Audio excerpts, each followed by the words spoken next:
Hey, welcome to another episode of Land Your Ground. Today's topic we're going to be diving into is how to build a land portfolio from scratch. We've got an awesome guest in studio. We're covering a lot of topics about what drives you in your decision to become a landowner. What are some great first steps that you could take even as a young person that would help position you better? And if you have the dream and you have the fire and the desire to become a landowner, you're not going to want to miss this conversation with my friend, Willie Urish. And welcome to the studio, Willie. Thanks for having me. Yeah. So happy to be here. It's a beautiful place. I was telling Jordan here before we got started this evening, and you were on your drive up here. And by the way, you live, how far away is it from here? About an hour? Hour. Yeah. I'd say hour. Yeah. You're a young family man, career guy, busy lifestyle, just like us. And so we're an hour away and good friends, hardly ever get to see you.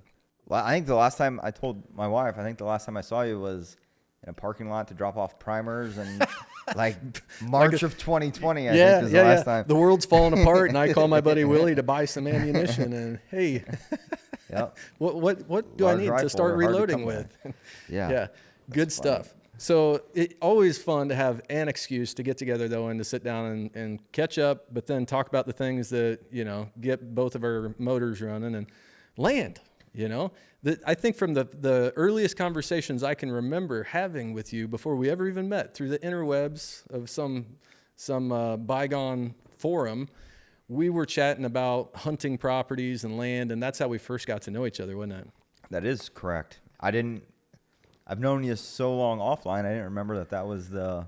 I think so. Yeah, I think you're right, I'm though. pretty sure we started, right, we started brushing shoulders on an internet forum talking about hunting properties and building habitat and making, farm improvements. We went to ATA a couple times, I think. Yep. And probably, QDMA 12, National Convention. 11, 13, maybe. North American Whitetail Summit. I was telling Jordan, we got to spend a couple of days together down in Branson with a bunch of other buddies. And yeah, that was a great time. There's just been a lot of really good memories, and it seems like every time we get to sit down together, at some point in the conversation, generally pretty quickly, it shifts to land. We start talking about your farm, or what's new, what improvements have you done, or what's next, and all that kind of stuff. But it's an easy topic to get on with guys like us because it's just, when did that disease first afflict you? I forget how old I was. I want to say maybe 7 or 8, but my dad saw an ad in the classified section of a newspaper, 4 lines, 40 acres for sale in Brown County, and he made a call. I think we went over that day or the next day. He committed to buying it, and like that week I was etching at school like the mudroom for my cabin when I moved there as a grown-up. Like I was kind of hook, line, and sinker immediately. Yeah. You're like, I'm going to live like a mountain man. Like it was, the gravel road thing has always been appealing to me. Mm-hmm. I've always kind of had an allergy for humans, and it's... I often say I'm allergic to cities. Yeah, for sure. I hate that stuff.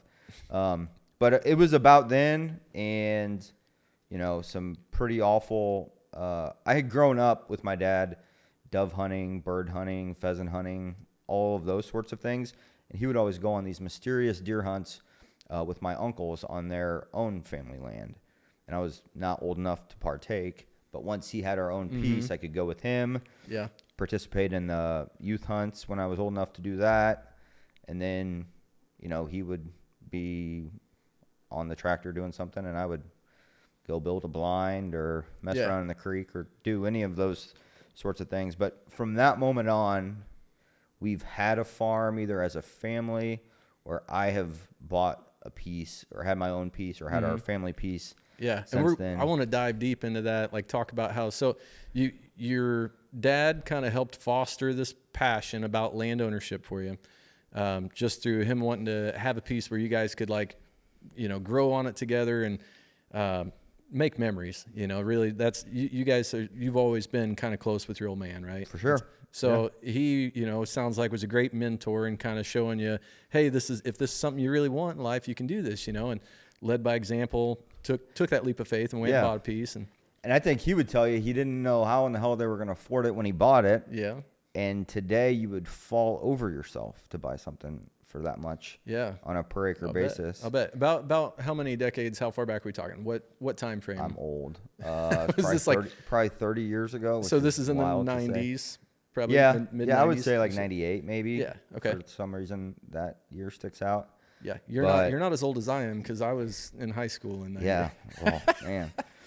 But give or take. You know, you go over there and then, you know, like once you have a new farm, the neighbors are mysterious until you're over there long enough and you bump in or you have a flat tire or you got to, you know, forcibly introduce yourself.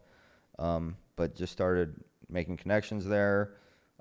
Leasing was not a thing at that time. Like it was pretty much all permission based. You give them a gift certificate or something, send them a Christmas card just to let them know you thought.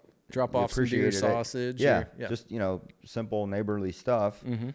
And then, like through the time that my dad had that farm, we had first we had I want to say it was like a motor home, and then my grandpa had built a proper metal building on it that was great.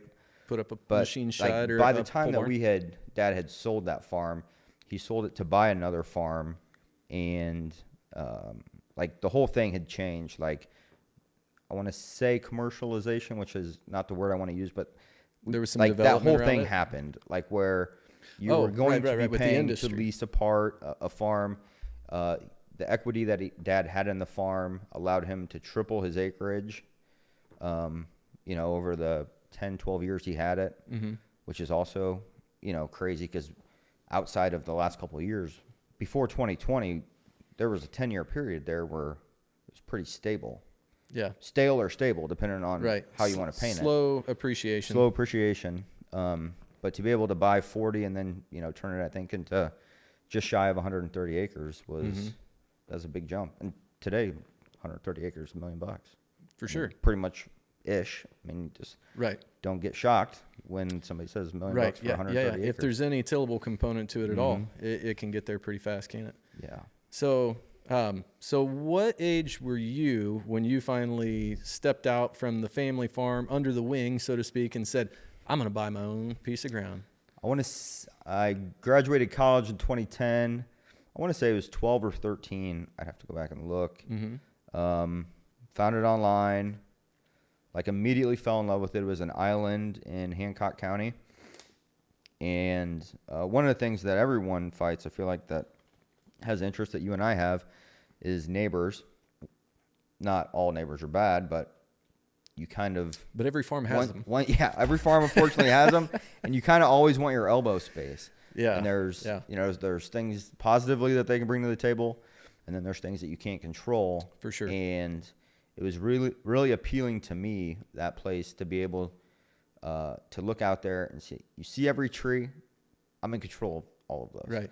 And that was like really assuring to me. Obviously, the row crop guys around me thought it was useless. Well, which is, that in its own makes that kind of a nice target as a possible property to invest in, because while you are a hunter who sees value in having that isolated tract all by itself, I, in my experience, would say that more hunters or most land buyers lean the other direction and say, well, if I can't own a 300-acre piece, I need to be connected to some really nice farms so they can help kind of feed wildlife and so it's a different mentality. Totally disagree with that. Yeah. I know you do. But I felt that way for a long time. There's things you got to do to create the movement that you want. You know what I mean? You got to create some momentum and pull them interiorly there. But like, I always, very simple-minded guy, not very bright. I was always compelled to go because I knew that the deer I was hunting was already there. I got you. And that was like, it's like I didn't need something else to happen. Like, he's already there. I got to go find him. Yeah. And I love that. And I think I love that. Yeah. So you identified that as a piece that, like, this is something special. This is one that jumped out at me because of this reason. Well, I would look at it and say that probably gave you a better buying opportunity, because maybe there wasn't, because like you said, the other people immediately adjacent, it had no value to them if it's completely surrounded by crop ground. Most of those farmers aren't paying $1, extra to have trees. So there's value there. And I think you bought that piece and you're what, 25-ish, mid-20s? I think it was 22 or 23 is how old Okay. I think it was. Yeah. So if there's a take home here, and we'll get into where your land ownership journey kind of has gone from there and what your next, couple of transactions or moves and stuff look like. But you told me as we were getting started, I said, if there's one take home that we're going to say to young investor want-to-bees, people who are like, my goal is not to just own a farm, but I want to become a landowner that has a portfolio of them. What did you say? Start early. Yeah. Start so early. Start early enough that it scares the crap out of you. In high school, start early. There's a lot of benefits of youth that I don't have today that I was smart enough to capitalize on more so in my age bracket, but I still could have done so much more earlier. And it's as simple as helping out a farmer or a neighbor, or just getting your practice swings in.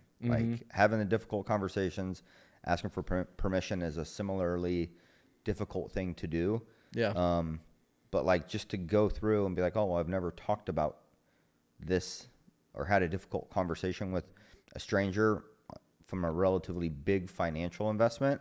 Those are good reps to get in as soon as you can get them in. Yeah.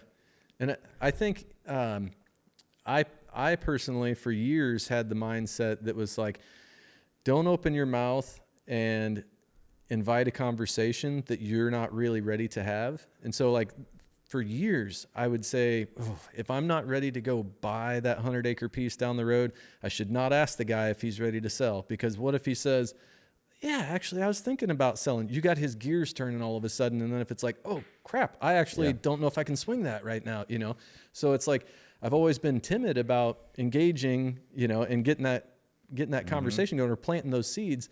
But you've taken a totally different approach. And it's like, because you're not going to buy every piece. But if you plant enough seeds, some of them start growing and then you'll reap a harvest, right? Yeah. The other thing is that depending on the quality of human that you're interacting with, it can be they can have patience, they can have grace, they can organize things financially for you to your benefit, by being a good human, being neighborly to them. Turns out some of these older folks are more than happy. Top dollar is not necessarily what they want. Right. They want to sell it to the person that they want to have it. Right. Money is not the driving factor for everybody. And especially, I'm sorry, go ahead. No, I was just going to say, especially as people get older, they realize that you can't take it with you when you go. Right. You could sell the farm for, 100 times what you paid for it back when you bought it, but who cares? If you don't need the money at that point in life and you can't take it with you when you go, there are instances where, like you said, that's not the top priority for some owners. Several times I have heard, I'm just glad you're the one that got it. And, we could argue about the accuracy of that. But the bottom line is that as long as you have most of the financial expectations in the same place, they're not going to normally nickel and dime you, and it is most critical. It depends on the seller, of course. But if you find the right ones, they can be pretty accommodating, and that's played a big hand in several of the pieces that we've got. Right on. So walk me through, let's say, you bought this first piece. You're 22, 23 years old. You had it for roughly how long? Because you don't still have that one. I want to say 5. It's the only piece I've ever sold. Okay. I think about it every day. You miss it. I miss it. I so miss it. If I would have thought that I would have been interested in the future, I should have mentioned first right of refusal. Never mentioned that. I do text with the people that I sold it with fairly often, honestly, just so that they remember me in case they need to move it. Sure. Yeah. But yeah, it was. You'd take it back. It was right? a great place. It was a good place to learn. I think a lot of people have the perception that a lot of this stuff is labor intensive or even capital intensive. And the financial side is capital intensive for sure. But that was a 48 acre farm. all trees except for 5 acres. That was an alfalfa field that I rented out. And like, I didn't own a tractor when I bought it. Couldn't afford a tractor when I bought it. I rented stuff to take over there at times. I'll never forget being on my boss's 0-turn mower in late October, mowing off the alfalfa because I wanted the fresh growth like in the last 3 weeks. And I only had a couple more weeks until first frost. Yeah. So I was trying to get that fresh growth. But like if you were going to put the tools in front of the purchase of the property, you could have a farm and dollar-wise and just the tools. Right. And pretty easy to do. Wrap up a lot of dollars and equipment. And I see a ton of people that have a side-by-side and a utility tractor and a tiller and all this stuff, and they don't own any ground yet. They're either leasing or they're borrowing, and they're hoping to be able to buy something. It's like kind of literally putting carts before horses, in my opinion. Yeah. I didn't own a pickup truck when I bought a farm. I had a chainsaw. I had nothing. I think I had a Jeep or an Escape. I'm not sure I have 4-wheel drive. Yeah. But like the farm also didn't require it. I guess was also kind of my point. You figure like I can get all that stuff. I got later. A chainsaw. Like I got that part done. I paid a guy to put a plot in. And that was hand sprayed and hand broadcast. Like it was a pretty simple operation. But that's the way, in some ways, it should be. And the most important thing for the listener is that that's the way it can be. Like you can do it. You don't need to buy a 50-50 mix, 180 acre piece that has, you don't need a cab tractor or, any of these different things. We're, especially in the region that we're in, we're blessed to have lots of people around us that have all that equipment. Yep. Leverage. Happy to let you borrow it or use it or charge accordingly. In some ways, it's way better just to rent it and give it back and not have to service it or store it or bump into it. All right. So you had this first piece, this 45 to 50-ish acre tract, and you said you don't have it anymore. Quick version of that story is? I had all of the financial assets I had accrued in my life were in that one place. And my wife and I were living in an apartment. And we found this house in 20 acres. And the only thing I could say is that I went up the driveway of the house in 20 acres. And it was just like walking that first farm. I was like, we got to do this. This is home. I don't know how we're going to do this, but we're going to have to do this. Yeah. And so there was no, like today I would maybe try to do something creative. There was no reason for creativity because there was only one way it was ever going to happen. And that was to sell that chunk. Yeah. So I've sold a lot of farms to the first farm that somebody bought. And a lot of times they're looking and looking and looking, and before they even finally call me about a farm, and then we talk about it, we look at a few different pieces and all that, and I have to coach at some point early on in those conversations and tell them, like, look, I know you're looking for the perfect piece. It doesn't exist. And understand that, like, the first piece you buy might just be the stepping stone. It gets you into land ownership. You're building some equity in a piece of real estate. You learn what you like or don't like about this first farm, but you don't have to keep it forever. And I can hear in your voice, you're still like, yeah, but I'd still like to have that one. Totally get it. I do. But at the same time, like you just said, man, if I had to, I would do it over again because it was the financial investment that gained value and gave you the financial wherewithal to end up in this beautiful house with the pond and 20 acres and all that. And now that's kind of your headquarters, right? Yeah.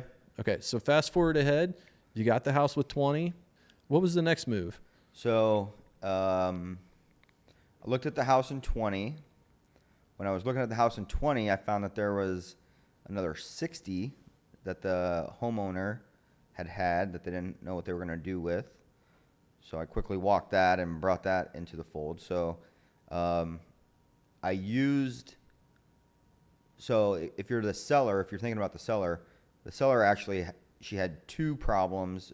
She didn't just have one problem. She had the house that she needed to sell, but she also was kind of punting on the problem with the land on how she was going to move that. One of the things that helped me as a buyer was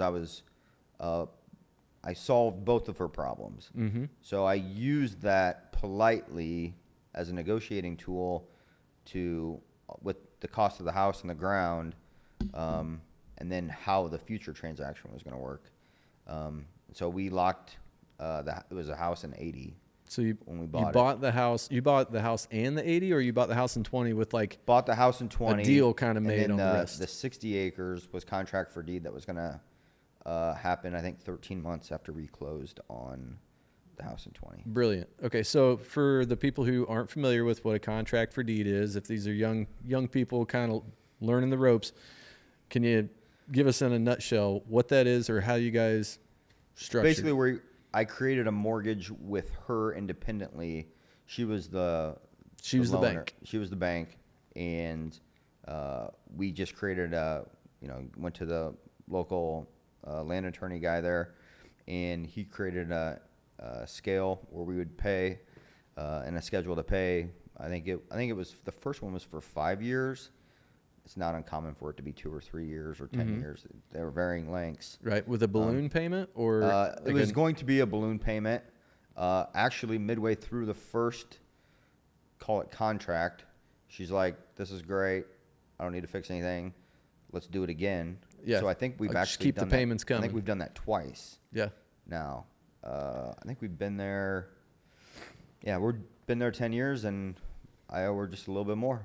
Awesome. But it's and it's great for sellers for a number of reasons, because it can let them, if they sell and they receive all of that income in one lump sum, there's usually a big tax consequence for doing that in some fashion, depending on how long they've had the property, how much gain they have in it and whatever. But if they sell it on contract and they just receive it incrementally, it's annual income, just becomes part of their, hopefully it doesn't even bump them up into a different tax bracket. Right. So if they can, like you said, it solves that problem, gets them in it, and additionally, presumably, there's usually some interest involved in it. Yeah. And maybe for you, it's cheaper than what it would be if you go to a conventional bank a lot of times.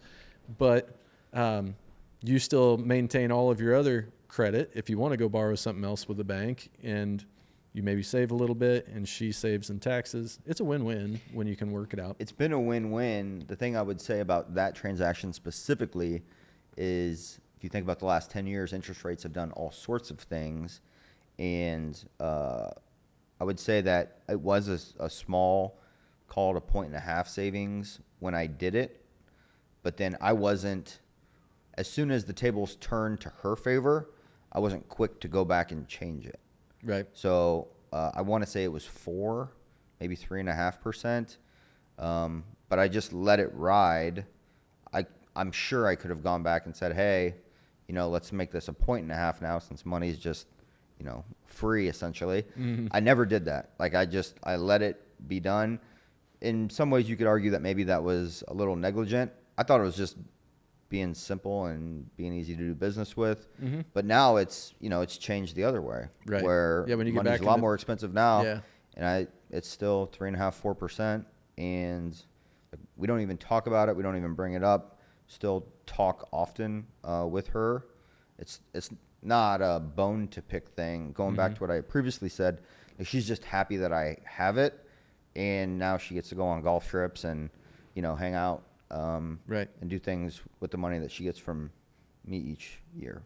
Yeah, right on. But- Okay, so house and 80 acres. You're what, 25, 26 or something when you got Yeah. into that? Yep. And then how long before you made another acquisition, and what was the next step in your building this portfolio? I want to say it was 2 or 3 years after that. And it was 2 or 3 years after that was when the next one happened. And then the next one after that happened, about 6 weeks after that one happened. There was a 22 acre chunk that had come up that was right close to us, that I had wanted, that a neighbor had clued me into. We got that bought. And then I had a buddy loop me into one that was a few miles away. It was weeks later. But to go back to like just getting started, I was very plainly and clearly interested in what this farmer was selling. The thing that was interesting is that he came, once he was clear I was going to be the guy that bought it, he was like, well, just so you know, I don't want to close until like 8 months away. And I'm like, well, that's wonderful, because now I get to have a deep breath in between these purchases. Yeah. Which I wasn't. It wasn't going to be a problem, but you're going to be tightening the belt there briefly, and it all just the problems kind of just solve themselves. When you're dealing with farmers, in my experience, like closing timelines are a much bigger consideration for them than they are a lot of other types of sellers. So if you can be flexible on the closing, meaning sometimes that means you can move fast if they have a short deadline for some reason, or they're close to year end, or it's just their money, their revenue comes in shells of once a year basically, and most of their expenditures happen maybe twice a year. So they a lot of times have a very specific timeline, and if you can play ball with their timelines, they will be much more gracious with the other terms. Mm-hmm. So like if you can make an offer that otherwise works for them, but don't say like, hey, I want to close in 30 days. No, it's really important to me. I close in 30 days. You're like, oh, that doesn't really work great for me. A lot of times they don't have to sell it. They want to, but if you're like, yeah, no, that's fine. You want to close in, December, that's fine. Or do you want to wait until after the end of the year, even though this is June? Yeah, we can close in January if that next year works better for you to have it on your taxes then. And they're just like, wow, that'll work so much better. Right. Yeah, but no, it was wonderful there, and there was no, originally there ended up being, but there was no letter of intent or anything like that. Like it was just, I met Joey met me, and we were on the same page that this is going to happen. Yeah. And we just got the formalities taken care of in the following months. But like especially for like what I had bought that farm for, it would have been completely irresponsible to like be upset about anything. So like you got to be willing to your point, like it's not just going to be your way. Yeah. Like, and there's a good lesson in putting up with a lot of garbage. But as long as you're the one that eventually buys it, or if you wanted it or you've decided on it or whatever the fact is, like it's okay to roll your eyes and just keep going. There's going to be some no's. Yeah. So how did you, most of these properties you've purchased have been off-market deals. They were not properties that were listed publicly for sale. So how did you go about making those deals just kind of come to fruition? How do you find them? What did you do? There's several things. So no different than you, and I'm sure people that are around you here. Word of mouth, friends, neighborly. The thing that I think is critical that a lot of people mess up is that they don't speak in very clear terms. So I'm cleaning my neighbor lady's snow. I am more than happy to do this. It takes me 5 minutes to do it. Thank you very much. Wilma, when you sell or you think about selling your place, it would really mean a lot to me if you could like keep me at the forefront. I'm going to send you a letter, file it away, but like you can always get a hold of me. You're never a bother. I'm always happy to talk about it and know that I'm sincerely interested in it. And depending on when you have that conversation with them, it can be annoying, it can be awful timing, it can be the perfect time. I have found in a lot of ways it's a stress reducer for them. Because the thing that I don't think a lot of buyers think about is that there's actually a lot of stress on the sellers too. Like for sure. And so, but I'm always mostly have been approaching it from a buyer's perspective. So like they got to get it moved for one reason or the other. And so even if you're just on first base of that whole entire project, you're still way better off. Some of these purchases you financed using seller financing. Some of them you've used bank loans and that sort of thing. What is your take on like buying tracts that are either undervalue, under market to build equity, to like for you to build your net worth as a young person? Do you see a lot of value in specifically targeting pieces maybe they're diamonds in the rough, or maybe they're just like, that's a fixer-upper type of piece, or it's available because not very many other people want it, so I throw a low offer at it or whatever. But like, have you specifically targeted any pieces just to hopefully maximize the amount of equity you could build in it to strengthen your buying position in the future? Or is that ever a factor? I've never bought stuff with a lot of equity to give me the financial muscle to go do something else. I have bought stuff that I knew was clearly undervalued. And like in those cases, again, just to be like easy to do business with and to think about like just like things I was growing up with, like be neighborly, be kind. Like I think the closing cost thing is like one of the dumbest things people fight over. And like it can be $100, it can be $800, it can be $4,000. But like if it comes down to being 1.5% of the entire transaction, who cares? Let's just keep going. But like there's reasons that people feel strongly about that. I understand, but it's also not that big a deal in the grand scheme of things.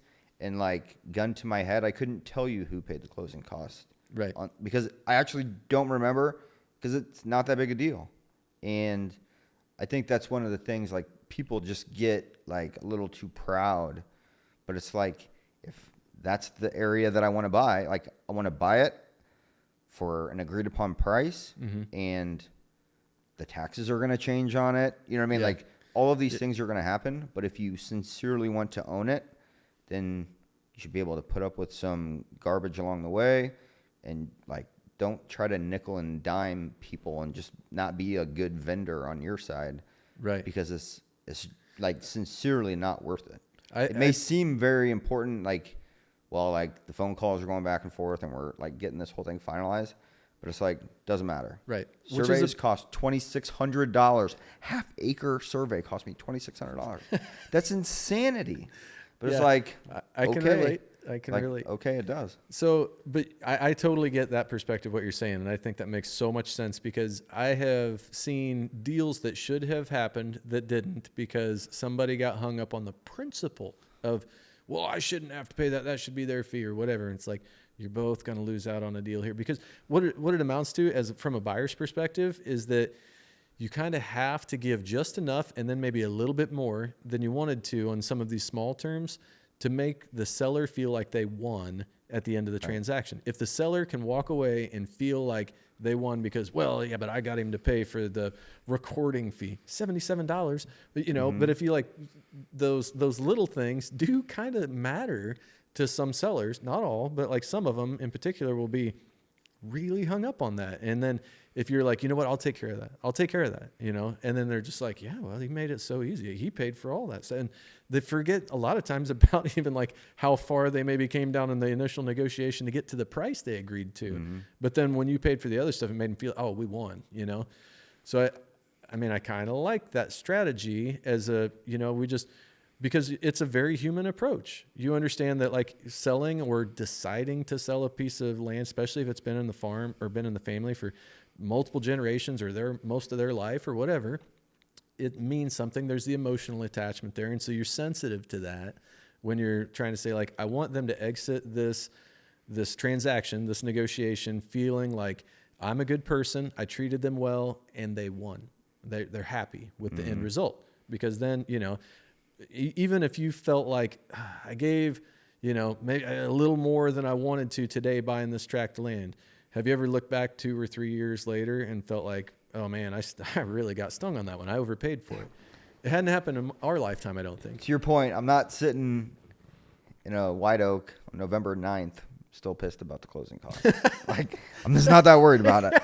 I've put that way behind yeah, like not that big a deal. Yeah. Not that big a deal. Yeah. But that's like it should not interrupt the big picture. That's smart. That's smart. So, okay. So some of these people that you've engaged in deals with weren't somebody that you keep saying neighborly, but some of them maybe, did you know them all personally, or was some of it like, okay, that's a guy that doesn't even live around here and owns this chunk of ground, and you send them these letters, or what did? I bought a couple from people that I knew. Seems like most of the time or half the time it's friends of friends. Okay. I mean, people who... Yeah, 1 or 2 degrees. They're supporting me or bringing me into the conversation because they're bringing a solution. Like it's a stressful or it's a problem. Like every buyer needs, or every seller needs a buyer. And like, it's like, you know, they're having lunch or something. It's like, oh, I probably should move that, or we don't go out there anymore or whatever. And I think just having someone to speak up for you is a big part of it, but you have to Yeah. you have to educate the people close to you that you're sincerely interested. Yeah. One of the things I do with the letters that I've sent, I send them before holiday time, because that's in my mind where people are getting together with family, which is a good time to talk about that kind of stuff. That's smart. Pause on that for a second.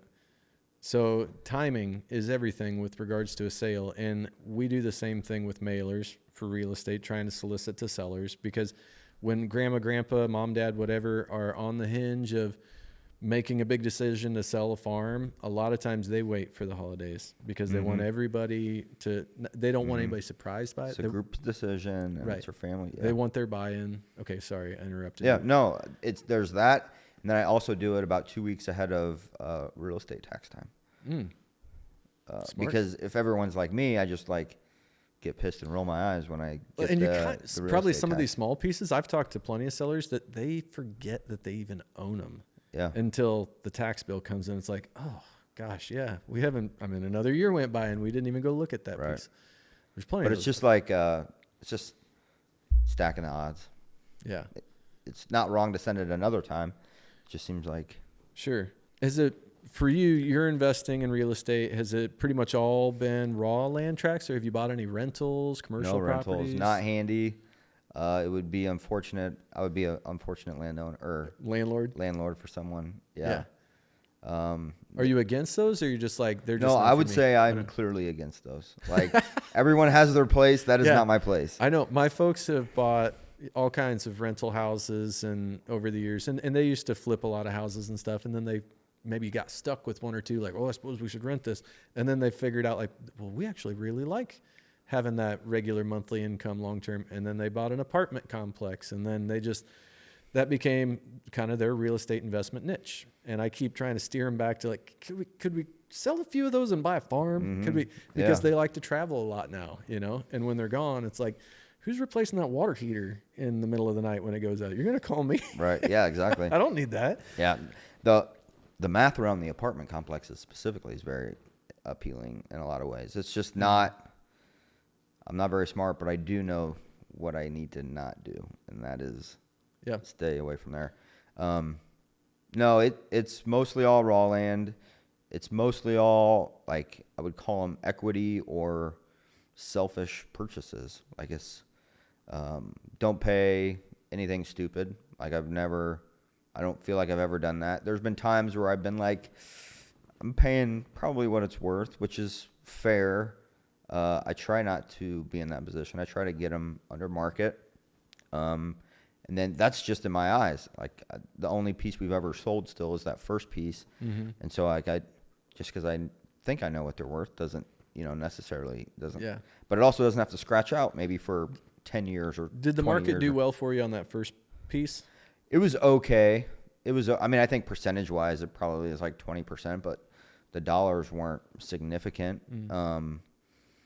No, I think I had it for 5 years. I think I had it for 4 or 5 years maybe.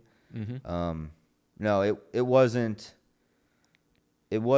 like a compelling return where it's like, oh wow, I need to continue to do this. What happens once we bought the house in the ground, you jump on the tractor or drive around the neighborhood, you're like, I kind of think I like that one. I kind of think I like that one. I wonder who owns that piece. Yeah.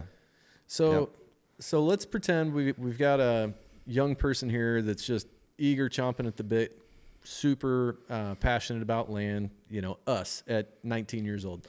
Really, really wants to own their first piece of ground. And all they're hearing from their family and their buddies and their circle is that, like, oh, land's a rich man's game. It's not, you're going to have to really figure out how to make some money. You're going to have to marry somebody that, owns a bunch of ground already. And they're starting to feel like that dream might just become a dream. And the only way they're going to ever achieve it is if they hit the mega millions or something.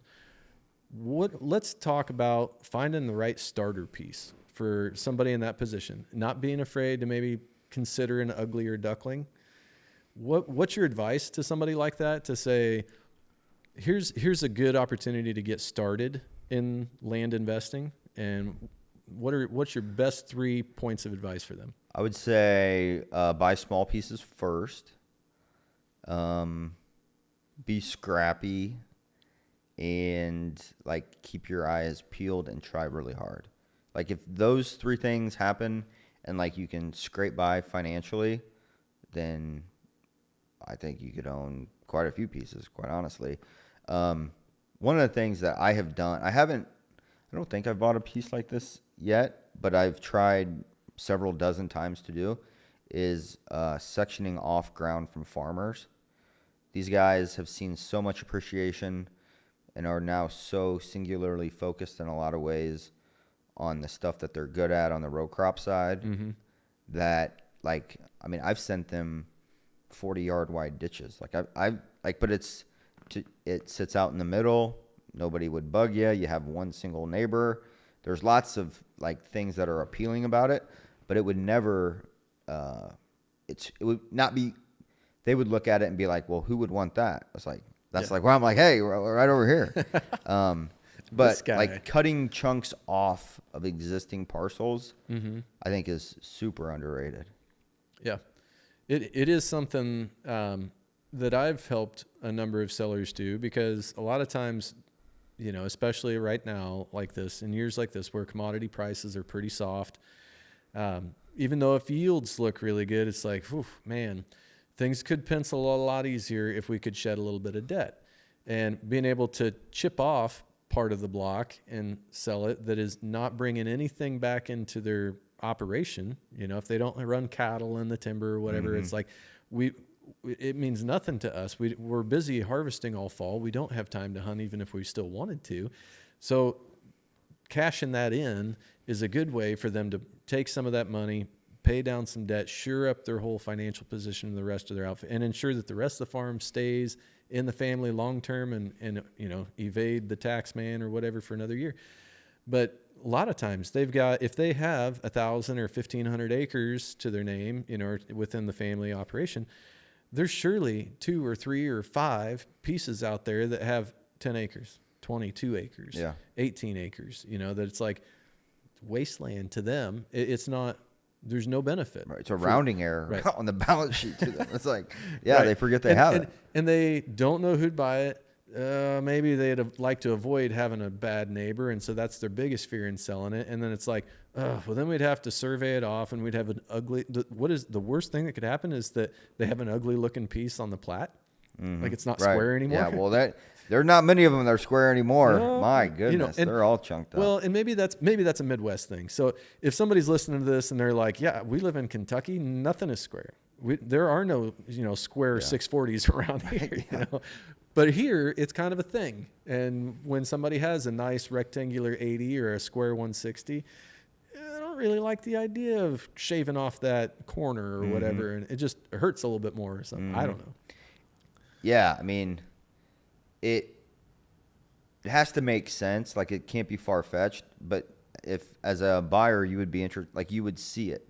Like, you would see the things that make sense. Yeah. Okay, there is road frontage. Okay, you could run an easement right along this fence very simply. Yeah, those first, 30 yards are always chewed up by the deer. You know what I mean? Like, those are useless acres. So what are the key factors that you consider before making an offer on a piece? Can I afford it is the number one thing. Like, you start kind of in the same bracket or perception or perspective that you have there. But like after that, it's like a spray and pray mentality. It's like, okay, well, if this is true and this is true and they're okay with this and they're okay with this, then this makes sense. If you present something that, hey, I didn't think that, we could pave this waterway or bring gravel in here. Like, you got to have sensible solutions. But I think one of the things that you kind of touched on earlier is true. Like, they didn't know anybody would be interested. So nobody ever brought it. I wouldn't sell it unless I had a buyer come to me. Then I would sell it. Right. It's like there's actually a lot of people out there that feel that way. Yeah. Like, they're not compelled to move anything until you ask. Yeah. And my family, so my granddad was an auctioneer, and two of my dad's brothers and both my folks have been in real estate since I was a kid and stuff. So I grew up and they grew up in an environment for the most part where they didn't really own anything that wasn't for sale. Now, they didn't usually have things being publicly offered for sale, but anytime somebody asked them about something, well, hey, what about that horse trailer? You got that extra livestock trailer. Would you sell that? Well, yeah, shoot me a number. Like anything could be bought because it was all replaceable. It was like, oh, for the right money, sure. I probably don't need it that much, you know? My dad sold numerous houses that we lived in that we didn't know were for sale until he told us, here's some boxes. Start right. Like, oh, again? Weekend project. Yeah. Right. But it was, you know, it made financial sense. Sure. Some people do that easier than others. One of the things that has stuck with me, I had this conversation maybe 7 or 8 years ago with a big farming neighbor, and they don't have a lot of family local to them near where we live, but his wife made a comment to me. He's known as like the guy that shows up at the auctions, and everybody gets depressed when he shows up because it's like, okay, if this guy shows up, then none of us need to be here because he's walking home with it. Anyway, the thing that she told me that I had never thought of, but I think is really accurate, perspectively, is that she's like, I can't believe ground comes up for sale around here. And I did a study on my own neighborhood a couple years ago, and I think that like there might have been 36, 37 tax IDs, and I think 19 of them have sold in the last 2 years. Wow. You know what I mean? Like, but like right. neighborhoods like will go through transient, right. you know, kind of things like that. Right.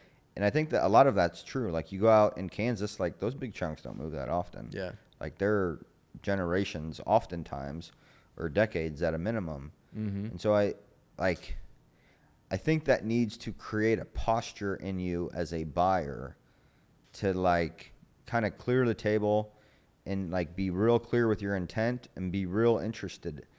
I went through kind of a headache deal here a few weeks ago on this half acre that I had bought off of a neighbor, and like there's 14 different reasons why I just would have thrown it in and been like, this is dumb, why am I doing this? But like I tolerated it, and today I own it, and like it's all kind of over. Yeah. And so like the pieces are just so specific and so special. Once you find that you want them, I'm thinking two things here. Number one, so be able to put up with stuff and like understand that if you miss out today, that doesn't mean in 10 years it comes up for sale. It might come up for sale in a year and a half. It might come up for sale like after you move, or like you're just going to have to be sitting on the sideline. I think it's a really unique market that way when you're like me and trying to buy specific pieces. Yeah. And I would say, especially to that younger person, that it's kind of like the best way to get a job when you're on the career hunt is to already have a job. Yeah. And the hardest farm to buy, the hardest piece of raw land to buy is the first one. Once you are a landowner, there's a lot of benefits that kind of come with that become, one, you become more well-connected. Two, you maybe have just a little bit more of credential, I think, when you're talking with you can speak the language neighbors, better, right? And so, and then the next part is, well, every day that you own it, and every year that goes by, you owe less on it. It goes up in value. So you while you are becoming a landowner, you're gaining net worth, and you are in a stronger financial position each time you make another acquisition. So starting with maybe some smaller pieces, or maybe what isn't necessarily the dream farm, is a great strategy to someday get into owning exactly what you wanted. I've never saved like to buy a big piece.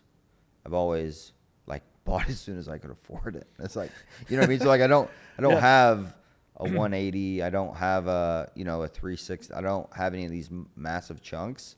Like, but today, if we wanted to go buy a 360, like we could probably get it done. You'd have to trade out some of the stuff that you already have. Right. But 360 might be a little strong, actually. I don't know. We won't hold you to it. Might be pretty awful for a 360. But like you can transition, obviously. Yeah. And kind of hopscotch around. Yeah. But in general, I don't really like the idea of selling them. Well, that's a fun question. So I've been asked this question before on a different podcast when I was a guest, and I think they routinely ask a lot of like their hunting property guests that they have on. And it's, would you rather have, so we're going to say, would you rather have 5 40-acre pieces to hunt on, or would you rather have one 200-acre piece? Yeah, I'd rather have multiples. Yeah. Just variety is the spice of life. And your problems are more isolated that way. The good things are more isolated. When it's all good, it's like you got to decide what to do and when to do it, which is a good.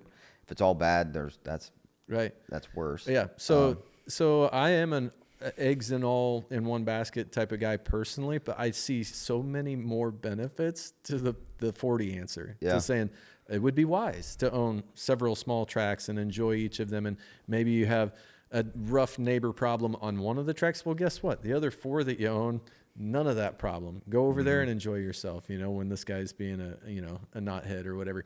And then if you don't have a great deer to hunt on that specific property that year, well, you go hunt the other ones. And I still lean towards the 200-acre tract, because it's like I just have a different mindset about what I want out of a piece of property. And so for me, it's like I'm still in maybe I'll mature out of that. I doubt it. It's all appealing to me, quite honestly. It is. Like, I'd love to own a couple satellite 40s, you're more isolated from neighbor issues, but silly things like rainfall, you know what I mean? Like soil quality. Yep. One of my pieces has way better dirt on it than the rest of them. Yeah. And it's like, you think, I think I'm this awful farmer guy, because I kind of am, but it turns out when I have, halfway decent dirt, I kind of look, I'm not too bad sometimes. I cut my teeth planting food plots and trying to grow crops on ground that should probably never be farmed or never should have been farmed.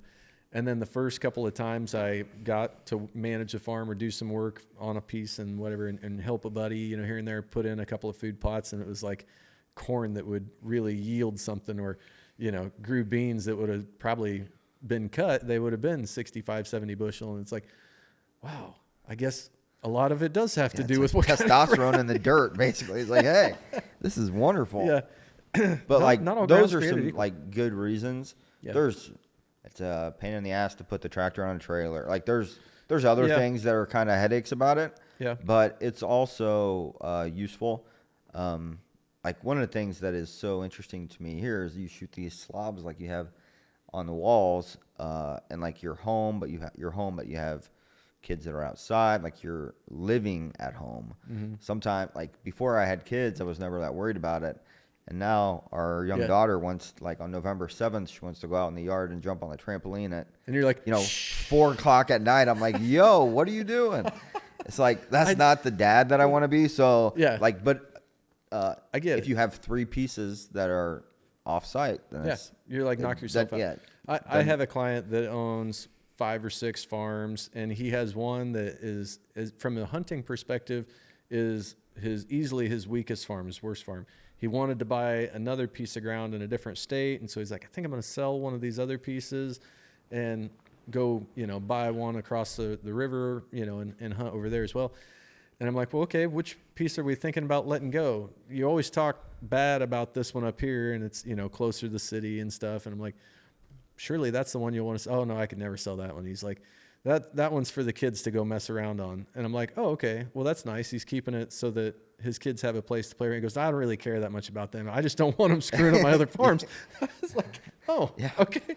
Well, we appreciate your candidness. Yeah. Yeah, but I see that. But it's now that I'm old and have kids, it's we should go have fires. Yeah, we should go, ride the tractor. Yeah, we should go. That's certainly more important than any of the other selfish thoughts that I have.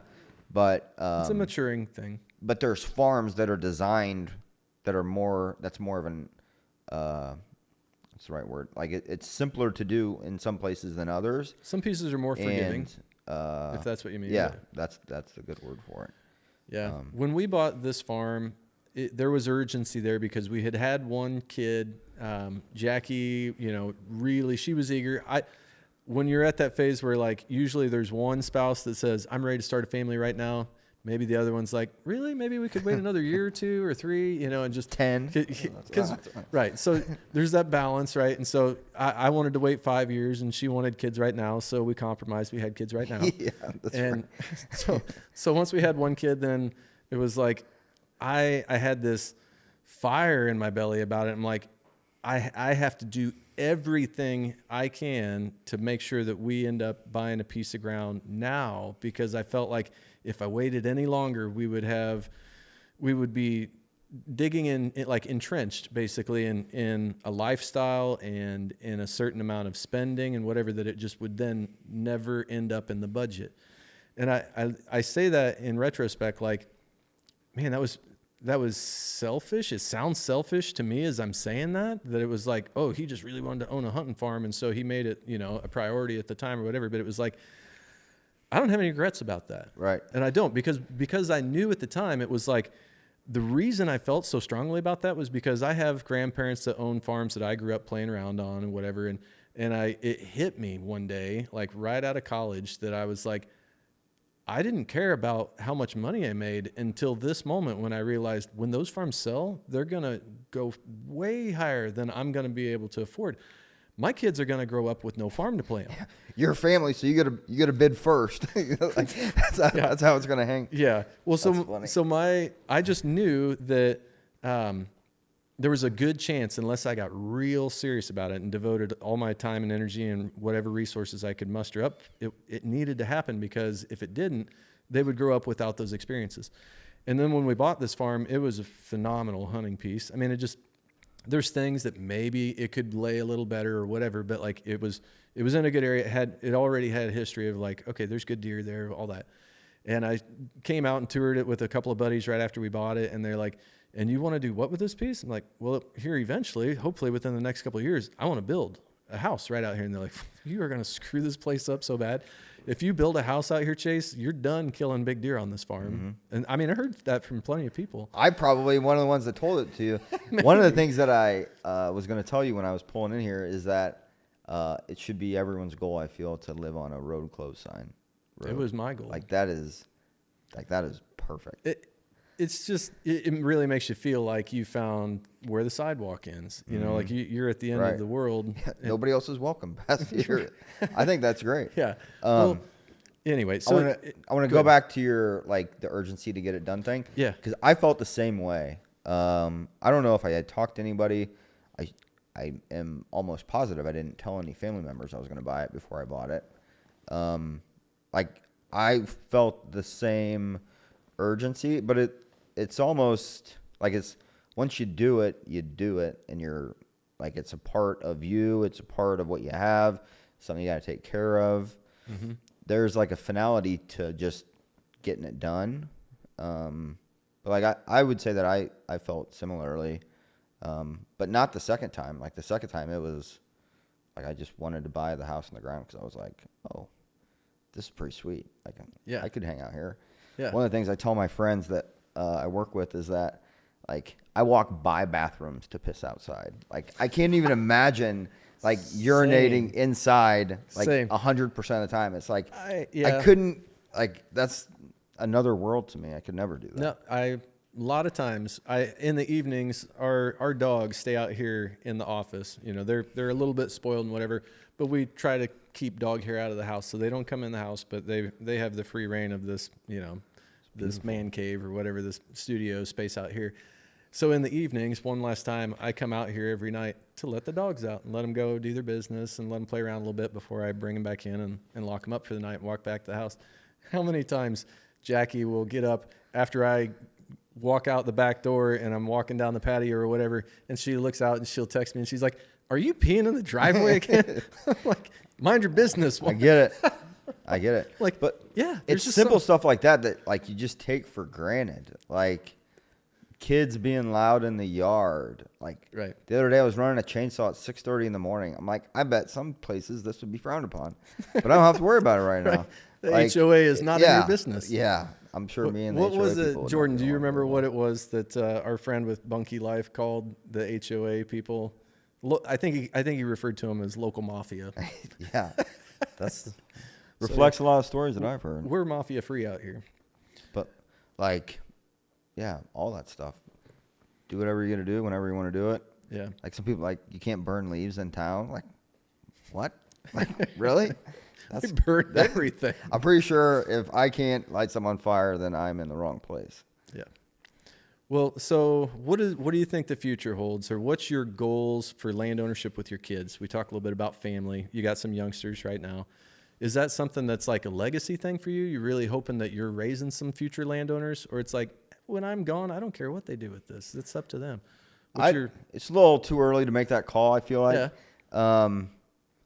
Generally speaking, I think that they just need to be aware of it and appreciate the perspective of it. Like things that Kinley likes, like having a garden, like being outside, being on a tractor. Like the kids have already been on a tractor more before 5 years old than I certainly ever was. Yeah. But like cutting trees for firewood, being in the river, walking around the creeks, like that's just like good living stuff. And I think the more you can like expose that lifestyle to them, the more critical it is. Yeah. What's going to benefit them a lot, whether they live in a metro area, they could live in some sky-rise condo, and whatever. I hope not. Me too. But regardless, I think that there are people I have met who are good people who do live that lifestyle, but if they had those experiences growing up, it shaped who they are. It shaped everything they care about, and that affects, it's a butterfly thing. I mean, it affects all of the people, the interactions they have down the road have in some way been impacted by those experiences that you're giving your kids, or that person got when they were growing up and kind of living wild.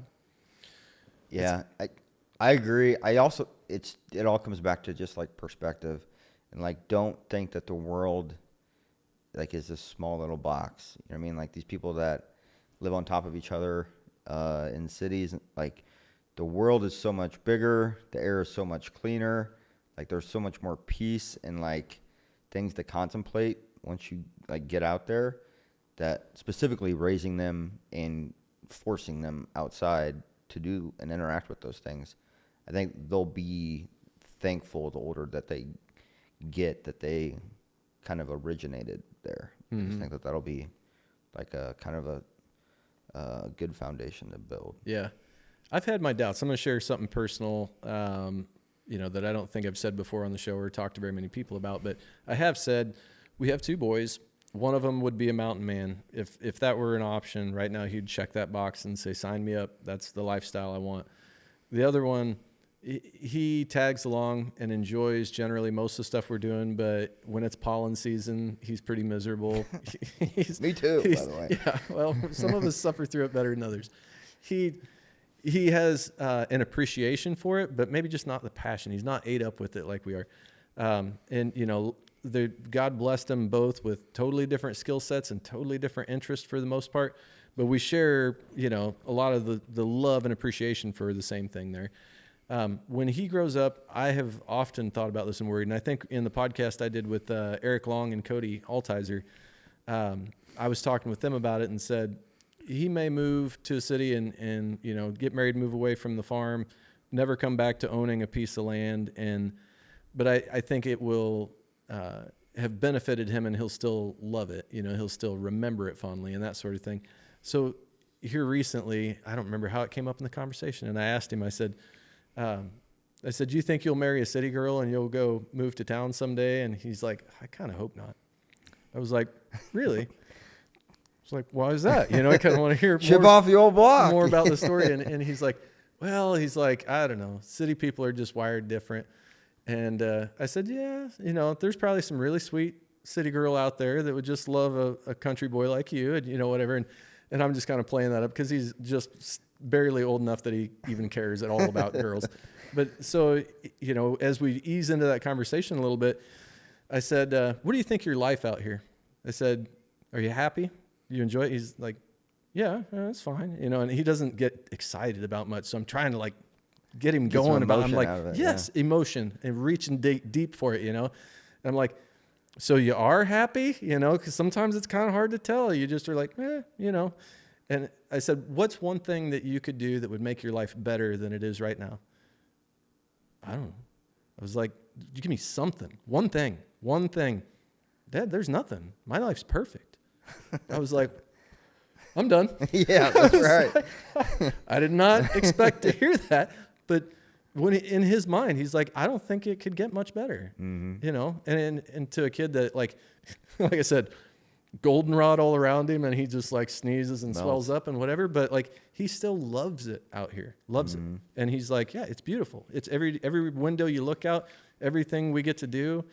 You know, you go outside, you don't hear, you know, cars honking and, you know, just whatever. It's like, it is solitude. It's peaceful. And we go to town and we get to see our friends or we go do things. But when we come home, it's a sanctuary. And that's, to him, it means a lot, which is amazing. Yeah. I think that is awesome, first of all. But I also think that that's part of what's great about being out here is that there's variations to all of it. Like there's gradients to all of it. You want to put a shooting range in and go bang all weekend, you can do it. Want to build a pond, want to find rocks, you want to stay off of it and watch your trail cameras like a crack addict and wait for a big deer to show up. Yeah, you can do that too. Like, right. But there's all or kinds of Or you could rip around on side-by-sides and dirt bikes. I see that more now, just with the kids than ever because like I used to buy firewood and now I do it or buy we create it and like you just see the varying not hobbies or interests, like you just see the different versions of being outside. Yeah. And you can kind of go as deep in as you want to go. You could buy a 5-acre piece on the edge of this suburbs or whatever that just has a small wood lot and get out there and run a chainsaw a little bit, have a campfire, let your kids go climb trees, chop something down with a machete and pretend they're building a log cabin. Like, you can do that and your kids still get a taste of all of that, even if it's a place you only go once a month or whatever. There's nothing wrong with that, And I think it's just how comfortable you are really with the concept of land ownership and how important it is to you. You can go as far, that direction as you want to. And I don't think, no matter how far you decide to go, I don't think anybody really regrets it. Yeah. I have not heard of anybody regretting it. I think that's a good way to put it. All right. Well, I don't have any idea how long this episode's been. The conversation is never long enough when we get together. Yeah, it's good to see you, man. But is there anything, let's say you got any last minute tips or points or like a main point that you really want to drive home with young people who are thinking about investing in land at some point in time? I would the start early thing I think should be like a guiding principle. Don't be afraid to have uncomfortable conversations. Ask neighbors, loved ones, friends, like how they bought theirs. There'll be a lot of interesting varying stories. There's lots of unique ways. There's lots of ways guys used to buy them 15 years ago that you can't buy them anymore. Like you buy it and the CRP makes the payment and that those kind of days are gone. But there's lots of different ways to do it. Don't think that you need to do it a specific or a certain way, but don't be afraid to start small, but I would be afraid to not start early. I think that's a critical thing for it. Oh, we didn't even get into the new truck buyers and expensive vacations and all these other things that people go on and then sabotage complain is that what they we don't can have a call farm. that. Yeah, if you have a plan to buy land and before you've done so, you're enjoying lifestyle creep. You start making more money and figuring out real fast how to spend more money. You can get yourself tied up into big vehicle payments and toys and all these things that make it near impossible. So, yep. Cool. Well, good thoughts. Willie, I'd love to at some point maybe get you back on, and maybe we have so many common friends that would really make an awesome... We should do a group one. Yeah. That'd be a lot of fun. A fireside kind of chat. Jordan would go crazy. We have all the different bikes.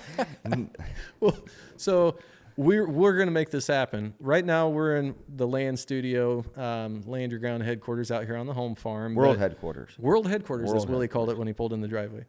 So hopefully soon, here in the coming months, we'll be finishing a renovation project in our new building. Jordan fist pumping, man. He's all about it. Can't wait. So we'll have what we call the land loft. When that project comes to fruition, we'll have a really cool studio space set up to, mic up half a dozen chairs if we want them. Yeah, But that'd be great. I'd love to invite you in on something like that, and what you bring to the table aside from just like, character and charisma and whatever. Yeah, you don't downplay it. But if your experiences are just so interesting and cool to hear about, and how you got into, buying this piece, that piece, and then some of the people that you're connected to now and their stories that come out of you sometimes, it's like, it's a lot of fun. So look forward to having you back. Love it. Willie, thank you so much for joining this talk with us, and join us, guys. If you're not following us yet, like us on Facebook, Instagram, TikTok, and go subscribe on the YouTube channel. We'd love to have your comments. Tell us what you thought of this episode. Let us hear what you want to hear next. And we will catch you next time on Land Your Ground.